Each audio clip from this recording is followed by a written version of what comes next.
When I was buying my house and I was searching for information online, I was surprised to see that most YouTubers here only concentrate on Copenhagen when it comes to buying property.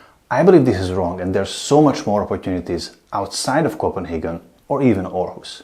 In this video, I would like to give you my 5 somewhat subjective reasons why I think the Danish countryside could actually be a better investment when it comes to buying property in Denmark. When I looked at listings, first I couldn't believe some of the price tags that some of the properties were going for in Aarhus or I've heard in Copenhagen. Is it possible that the housing market in these two cities is simply overvalued? In the last 5 years, housing prices have increased by 42.7% in Copenhagen and 20.3% in Aarhus. These two places drive the overall price increase of 20.6% of Denmark as a total. The countryside has seen much lower increases. What is the reason for that? Now, the first explanation could be that life is simply better in big cities and people want to be in the cities for bigger density of jobs and better education, maybe even healthcare. This is one reason. But I believe there's also another reason for that. I believe that a lot of people are buying these really expensive properties, often more than 10 million Danish crowns in value, because they expect them to keep raising in value because they have been raising in value at such a rate for the last number of years. In other words, they expect the thing to happen, to keep continuing to happen forever.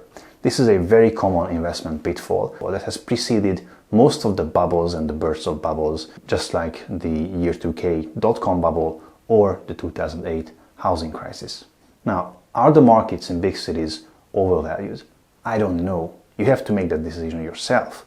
But what we do know is that in Copenhagen especially, the housing prices have risen faster than inflation, where the affordability of that is questionable. On the other hand, properties in the countryside have not increased so much in value, meaning that there could be more room for appreciation in the future, so they could end up being a better investment overall.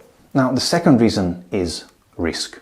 Of course, buying property and buying a home will be the biggest expense in most people's life. And if you get a mortgage, like most people do, then you also get risk.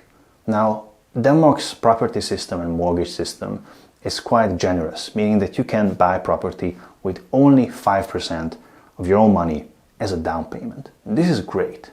If for some reason, after a couple of years, you have to leave and you have to sell the property, you want to make sure that you can repay your mortgage.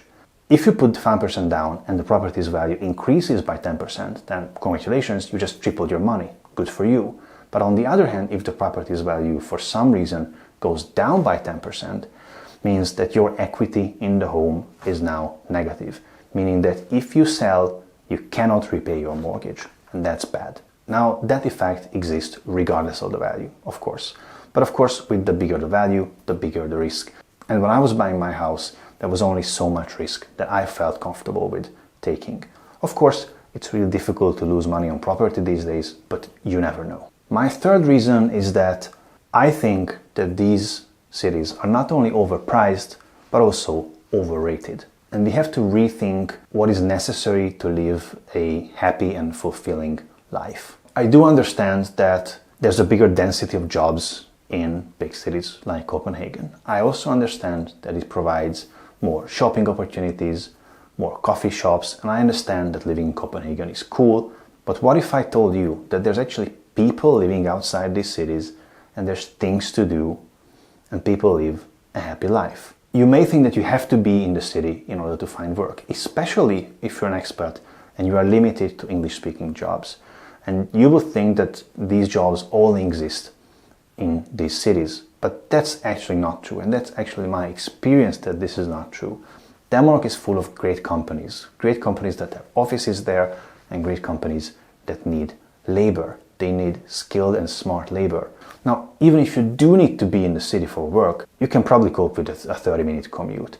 And with hybrid working becoming more and more the norm, you probably only have to do that drive for a couple of days in the week. Now, I know that a lot of people romanticize the idea of not having a car and only having a bike.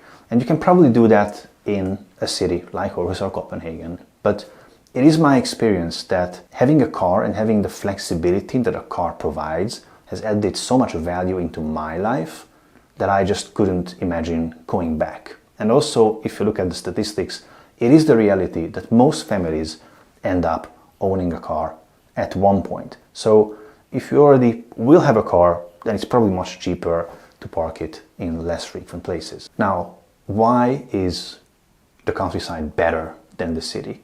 Well, the first obvious reason is what you get for your money. It's so much better. If you're willing to be outside of these big cities, you will find hundreds, if not thousands, of great houses for well under 2 million Danish crowns. In fact, I recently bought this house, which is over 160 square meters with a huge plot, with a garage, and it was well under 1.5 million Danish crowns, and I'm super happy with it. There are many upsides to living in a smaller town like this.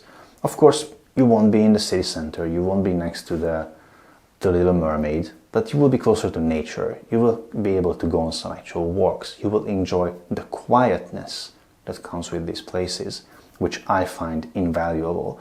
And I also find that the community in these places is just so much better. When I was living in a city, I felt like it's a big faceless mess and people don't know each other. Here we actually have a relationship with our neighbors. The community is just better because people know each other. And I think that's something that is missing from our lives when we live in big faceless cities.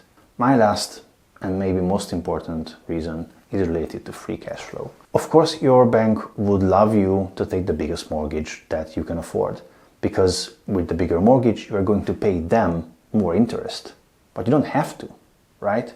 If you choose a more affordable home, you will have the benefit of free cash flow. And you can still invest it if you want. You can even buy a really ugly gorilla from Royal Copenhagen. Or you can go on vacations with your family. You can do whatever you want. And this is the flexibility that comes with the free cash flow. There's just so much more to life than investing and showing off. And I believe that places like this, small towns outside of big cities, can provide a really, really great opportunity for that. Now, I hope you find this video informative, and I hope that it has inspired you to appreciate the countryside as much as I do. If you did like it, please do give me a like, and if you want to see more like this, please follow me for more. I thank you for joining today, and I will see you in the next one.